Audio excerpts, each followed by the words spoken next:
Hi there, this is Melinda. The reason I'm here today is I kind of wanted to talk about a couple things, some things that I've come across at church, some things that I've come across in different communities, and it's people's perspective of God.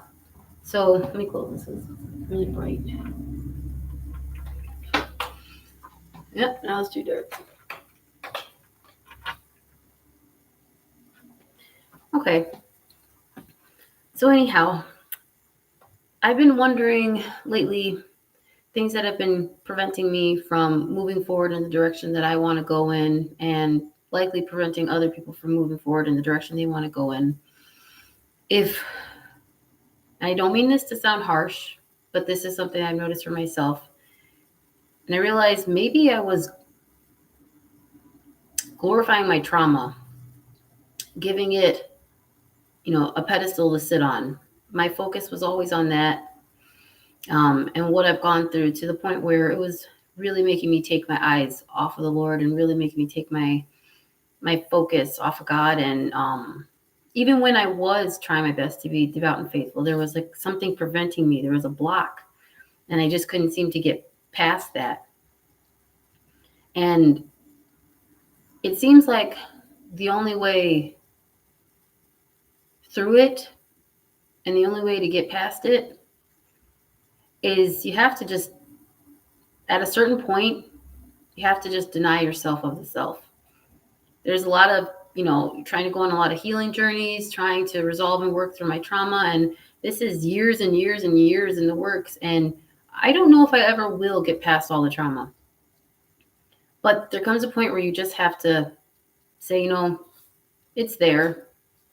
It's likely not going anywhere. I will eventually change my perspective and how I look at it. I will eventually change, how much I focus on it and get past it.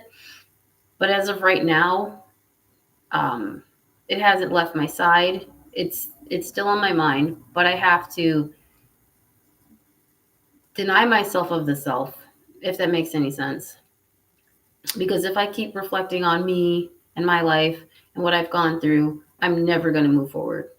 And I'm likely never going to get past it. But if I keep the focus that it's not about me, this experience and even the trauma was to awaken me, to enlighten me, to teach me this core thing that I'm stating right now is that it's about the maker, it's about the creator, and it's about his purpose and his will and his direction for our life. And I think I had to endure that level of pain, that level of suffering, that level of trauma to crack my very corrupt foundation that I had.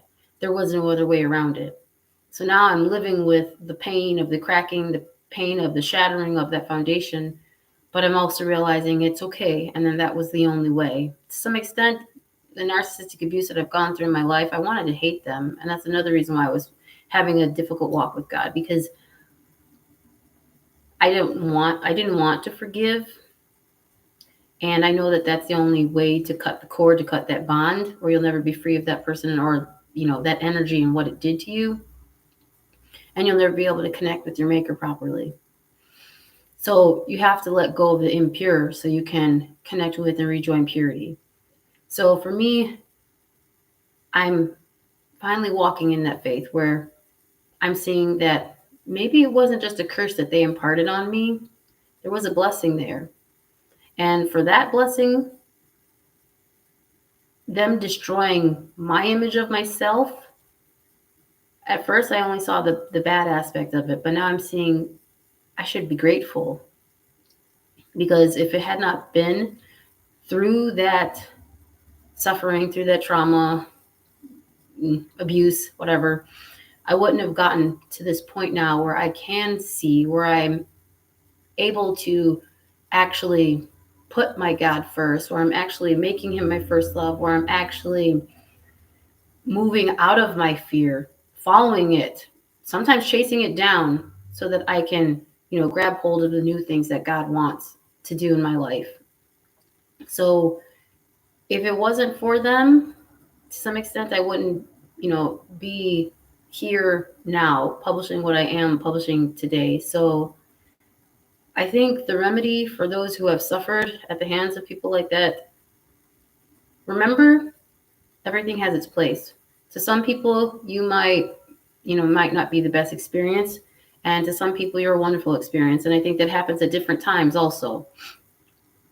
And the same way you're growing, they're growing. Maybe not at the rate that you would like, but they are. And I can't hold them accountable I can't hold them accountable for everything. I cannot place the blame on them for everything. There's a reason that I connected and was, drawn to and gravitated to those people, and a reason that they gravitated to me, and they made me aware of, what was going on in my life. And they made me aware of just how I wasn't, in the right state, and how I wasn't always making God for putting him first in my life. So for them, I'm grateful and thankful. And they helped me to remove some other blocks of, like, trying to please others, trying to people please, not, coming to my true divine self that was buried underneath that corrupt layer anyway. So they did me a favor. They helped me, the real divine me, break out. And then hopefully the same way they did that breaking for me, I have no idea what it's going to take for them, because they're on like a whole nother level.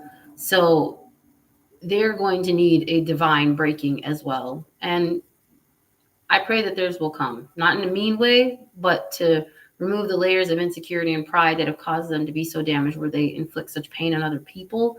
But even at that point where they are right now, they were there for a time as it was needed to impact somebody like me. And maybe there's some other, some others that need an unfortunate breaking, so the real them can come out. So with that said,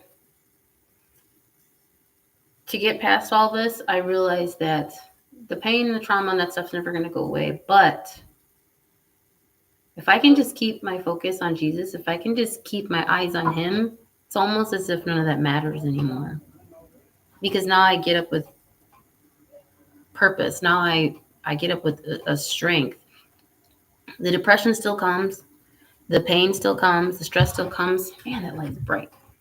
But it's not preventing me from getting up and moving anymore. So hopefully this can help somebody to realize, if you can't let it go, offer it up to God. Ask him to hold on to it till you have the capacity and the ability to try to tackle it. But in the meantime, commit to the Lord whatever you do, and your plans will succeed.